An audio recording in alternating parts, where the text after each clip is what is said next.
Mrs. Baroda heard footsteps crunching the gravel, but could discern in the darkness only the approaching red point of a lighted cigar.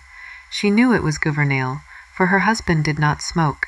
She hoped to remain unnoticed, but her white gown revealed her to him. He threw away his cigar and seated himself upon the bench beside her, without a suspicion that she might object to his presence. "Your husband told me to bring this to you, Mrs. Baroda," he said, handing her a filmy white scarf with which she sometimes enveloped her head and shoulders. She accepted the scarf from him with a murmur of thanks and let it lie in her lap.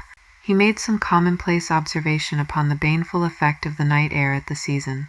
Then, as his gaze reached out into the darkness, he murmured, half to himself, "Night of south winds, night of the large few stars, still nodding night." She made no reply to this apostrophe to the night, which, indeed, was not addressed to her. Gouvernail was in no sense a diffident man, for he was not a self-conscious one. His periods of reserve were not constitutional, but the result of moods. Sitting there beside Mrs. Baroda, his silence melted for the time. He talked freely and intimately in a low, hesitating drawl that was not unpleasant to hear.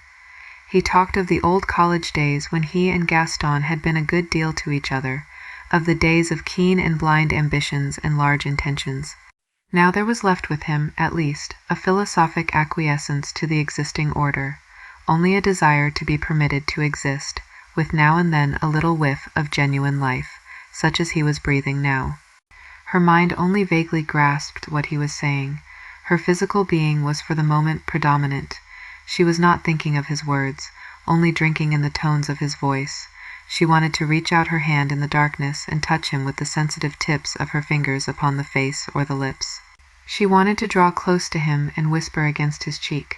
She did not care what, as she might have done if she had not been a respectable woman.